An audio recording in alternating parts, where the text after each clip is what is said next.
IVF చికిత్సలో 25% భారీ discount. Andro max advanced male infertility centre. నమస్తే, వెల్కమ్ టు సుమన్ టీవీ. నేను మీ స్వాతి. బ్యాక్ పెయిన్ తో చాలా మంది సఫర్ అవుతున్నారు. చాలా మందికి కూడా ఏజ్ తో సంబంధం లేకుండా కామన్ ప్రాబ్లం అయిపోయింది ఈ బ్యాక్ పెయిన్. మరి ఆపరేషన్ లేకుండా లేటెస్ట్ గా వచ్చిన ట్రీట్మెంట్ ఏమైనా ఉందా? ఇంజెక్షన్స్ ఏమైనా ఉన్నాయా? ఫుడ్ లో ఎలాంటి జాగ్రత్తలు తీసుకోవాలి? వీటన్నిటి గురించి ఈ రోజు మనతో మాట్లాడబోతూ ఉన్నారు విజయవాడ పాలిక్లినిక్ డాక్టర్ హరిహరన్ గారు. మాట్లాడేద్దాం. నమస్తే డాక్టర్ గారు. సార్, బ్యాక్ పెయిన్ చాలా మంది సఫర్ అవుతున్నారు సార్. చాలా కామన్ అయిపోయింది ఈ ప్రాబ్లం అనేది. ఆపరేషన్ అనేది అంటే ఆపరేషన్ చేయించుకోవాలి, ఆపరేషన్ తర్వాత వచ్చే కాంప్లికేషన్స్ ఉంటాయి, అండ్ బెడ్ రెస్ట్ కావాలి, అలాగే ఇంకొకరు హెల్ప్ కావాలి. ఇదంతా చాలా రిస్క్తో కూడుకున్న పని. అసలు ఆపరేషన్ లేకుండా ఎలాంటి బ్యాక్ పెయిన్ అయినా కూడా అడ్వాన్స్డ్ ట్రీట్మెంట్తో ఎలా తగ్గించుకోవచ్చు, అండ్ వీటికి సపరేట్గా ఏమైనా ఇంజెక్షన్స్ ఉన్నాయా? ఎలాంటి జాగ్రత్తలు తీసుకోవాలంటారు?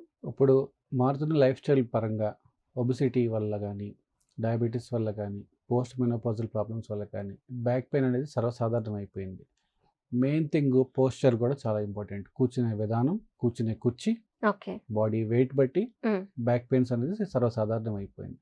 అలాగే మనం పడుకొని నిద్రపోయే పరుపు మ్యాట్రెస్ కూడా చాలా ఇంపార్టెంట్ బ్యాక్ పెయిన్లో. సో ఫస్ట్ ఇది లైఫ్ స్టైల్ డిసీజ్గా మారిపోయింది. లో బ్యాక్ పెయిన్ హెల్త్తో స్టార్ట్ అవుద్ది, లైఫ్ స్టైల్ హెల్త్తో స్టార్ట్ అవుద్ది. ప్రతిదానికి సర్జరీ అనేది ఆన్సర్ కాదు. తీవ్రమైన దాంట్లో ట్రామాటిక్ అంటే ఇంజురీస్ తగిలి వెన్నుపూస ఇరిగిపోయినా, వెన్నుపూస ఎముకలు ఇరిగిపోయినా సరే, కాళ్ళు చేతులు పక్షవాతం వచ్చి వీల్ చైర్ బౌండ్ అయిన కేసెస్కి అయితే సర్జరీ ఉపయోగం. కానీ లేదా డిస్క్లు బాగా అరిగిపోయి ఇంకెప్పటికీ ఇవి పనికిరావు, చాలా లేట్ అయిపోయింది అన్న పేషెంట్స్కి ఈ సర్జరీ అనేది ఆన్సర్. కానీ మొదట్లోనే సర్జరీ అనేది అనవసరం అమ్మ. చాలా లైఫ్ స్టైల్ చేంజెస్ మనం మార్చుకుంటూ ఉంటే సింపుల్ థింగ్స్తో మనం బ్యాక్ పెయిన్ అనేది తగ్గించుకోవచ్చు. ఓకే. సో ఈ బ్యాక్ పెయిన్ జనరల్గా బ్యాక్ పెయిన్ అంటే జనరల్గా మెడ నొప్పి ఒకటి వస్తుంది, నడుము నొప్పి. నడుము నొప్పిని మనం జనరల్గా వాడుక భాషలో బ్యాక్ పెయిన్ అంటాం. అంటే లొంబార్ డిస్క్లు ఉంటాయన్నమాట. మెడ అయితే సర్వికల్ డిస్క్లు. ఈ రెండు చాలామందికి పోస్చర్ వల్లే ప్రాబ్లమ్స్ వస్తాయి. ఇప్పుడు ఈ ఐటీ ఇండస్ట్రీ, సాఫ్ట్వేర్, ఐపీఓలు ఇవన్నీ కంప్యూటర్స్ జాబ్స్ వల్ల వాళ్ళు ఎక్కువసేపు కూర్చుని మెడకాయ వంచి కంప్యూటర్ చూడడం వల్ల ఈ బ్యాక్ పెయిన్, నెక్ పెయిన్ అనేది చాలా కామన్. అలాగే బ్యాంకింగ్ సెక్టర్ వాళ్ళు, షేర్ మార్కెట్స్ వాళ్ళు, కంప్యూటర్ యూస్ చేసే వాళ్ళందరికీ ఈ బ్యాక్ పెయిన్, మెడ నొప్పి అనేది చాలా కామన్ థింగ్. ఇది వాళ్ళకి కూర్చునే కుర్చీ వల్ల, వాళ్ళు కూర్చునే పోస్చర్ యాంగిల్లో వల్ల వాళ్ళకి ఈ బ్యాక్ పెయిన్ అనేది, మెడ నొప్పి అని వస్తాయి అన్నమాట. సో వీళ్ళకి సింపుల్ టెక్నిక్స్ వల్లే వాళ్ళకి తగ్గిపోద్ది. అదేంటంటే పోస్చర్ చేంజ్ చేయడం, మధ్య మధ్యలో లేక్స్ నడవడం, ఒకే యాంగిల్లో మెడ కానీ నడుము కానీ ఉంచకుండా కదులుతూ ఉంటే వాళ్ళకి తగ్గుద్ది. అలాగే కింద పిల్లోస్ ఉంటాయి. కొంతమందికి కార్ డ్రైవర్స్ కూడా బ్యాక్ పెయిన్ అనేది చాలా కామన్, డ్రైవింగ్ ప్రొఫెషన్ పీపుల్కి. సో ఈ డ్రైవింగ్ ప్రొఫెషనల్, కంప్యూటర్ యూజ్ చేసే ప్రొఫెషనల్కి ఇప్పుడు లుంబార్ సపోర్ట్ పిల్లోస్ వస్తున్నాయి అనమాట. సో మన నడుము షేప్లోనే కార్లో కానీ, మన కూర్చున్న కంప్యూటర్ ముందు కుర్చీలో కానీ ఆ పిల్లో వేసుకోవడం వల్ల చాలా వరకు బ్యాక్ పెయిన్ తగ్గుతుంది. రెండు simple things. Pain killer ointments ఉంటాయి.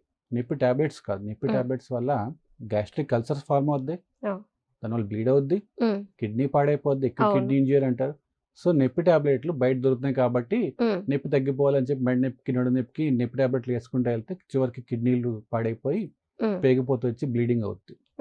సో నొప్పి ట్యాబ్లెట్ అనేవి వాడకూడదు. కొంతమంది డాక్టర్స్ బ్యాక్ పెయిన్కి త్వరగా తగ్గిపోవాలని నొప్పి ట్యాబ్లెట్స్, స్టెరాయిడ్స్ ఇస్తారు. అది తాత్కాలికంగా ఉంటుంది, దానివల్ల సైడ్ ఎఫెక్ట్స్ చాలా ఉంటాయి. కొన్ని ట్రామాటిక్ అయితేనే సర్జికల్ థింగ్స్కి వెళ్ళాలి. డిజనరేటివ్ అంటే వయసు రీత్యా ఉన్న దాటికైతే vitamin tablets like calcium, calcitriol, vitamin D, hormone injection teriparatide అనే ఇంజెక్షన్స్ ఉన్నాయమ్మా లేటెస్ట్. ఇవి ఇవ్వడం వల్ల ఎముకలు గట్టి పడతాయి అన్నమాట డిజనరేటివ్ థింగ్స్కి. అవి చేయి దాటిపోతేనే సర్జరీకి వెళ్తే వాళ్ళు డిస్క్ సర్జరీస్ చేయగలుగుతారు న్యూరో సర్జన్స్. అందరికీ అది అవసరం లేదు. సో ఫస్ట్ లైఫ్ స్టైల్ ఎంగేజ్లో వాళ్ళకి బ్యాక్ పెయిన్ వస్తే వాళ్ళు పోస్చర్ మార్చుకోవడం, పడుకునే పరుపు మార్చుకోవడం, పిల్లో మార్చుకోవడం, చైర్ మార్చుకోవడం, బ్యాక్ రెస్ట్ పెట్టుకోవడం వల్ల, సింపుల్ పెయిన్ ఆయింట్మెంట్స్ వాడడం వల్ల, ఆయిల్స్ చక్కగా వాడడం వల్ల, పెయిన్ ఆయిల్స్, ఆయుర్వేదిక్ ఆయిల్స్ కూడా ఉంటాయి, మసాజ్ చేసుకోవడం వల్ల, లేదంటే ఫిజియోథెరపిస్ట్ దగ్గరికి వెళ్ళడం వల్ల ఎటువంటి సర్జరీ లేకుండా, మందులు లేకుండా బ్యాక్ పెయిన్ తగ్గించుకోవచ్చు వయసులో ఉన్న వాళ్ళకి. లేదు నెలసరి ఆగిపోయి గర్భసంచి ఆపరేషన్స్ అయిపోయిన ఆడవాళ్ళు, 65+ ఉన్న మగవాళ్ళు, వీళ్ళకి ఏంటంటే post menopausal osteoporosis, age related osteoporosis అంటే ఎముకలు పలచబడిపోతాయి. వీళ్ళు కాల్షియం రిచ్ డైట్ తీసుకోవాలి ఫస్ట్. అంటే మీగడ లేని పాలు, ఉడకపెట్టిన కోడిగుడ్లు, ఓకే. తోటకూర, గోంగూర, పాలకూర లాంటి కాల్షియం ఉన్నది. లీఫ్ వెజిటబుల్స్ లైక్ కరివేపాకు, అన్నిట్లో కరివేపాకు వేసుకోవచ్చు, దాంట్లో కాల్షియం ఉంటుంది. ఖర్జూర పండు, ఆ ఖర్జూరంలో చక్కగా కాల్షియం ఉంటుంది. అండ్ సీ ఫిష్, మామూలు ఫిష్, ఫ్రెష్ వాటర్ ఫిష్, వీటిలో కాల్షియం పుష్కలంగా ఉంటుంది. మీట్ తినే వాళ్ళకి పాయ సూప్లో కాల్షియం బాగా ఉంటుంది. సో ఇలా న్యాచురల్ ఫుడ్ ద్వారా, ఫ్రూట్స్ ద్వారా, మిల్క్ వల్ల, ఎగ్స్ వల్ల చవకగా దొరికే వస్తువులు, తినే ఫుడ్, ఆహారం బట్టి చక్కగా డ్రై ఫ్రూట్స్తో కలుపుకొని చేసుకుని తింటే ఎముకలు గట్టిపడి వయసు మీద వాళ్ళకి ఉపయోగం. ఈ లేదు ఇంత డిసిప్లిన్గా తినలేము అనుకునే వాళ్ళకి చక్కగా calcium, vitamin D supplement tablets ఉంటాయి.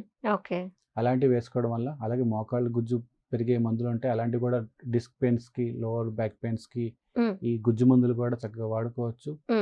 ఇంజెక్షన్స్ కూడా వచ్చాయంటున్నారు సార్. ఇంజెక్షన్స్ టెరిపరిటైడ్ ఉంది, అవి అయితే 1 నెలకు ఒకటి, 2 monthsకి ఒకసారి చేస్తే దాంట్లో కూడా చాలా వరకు ఆస్టియోపోరోసిస్ ఉంటాయి. ఇంకా బిస్ఫాస్ఫోనేట్స్ అనే ఒక రకమైన ట్యాబ్లెట్స్ ఉంటాయి.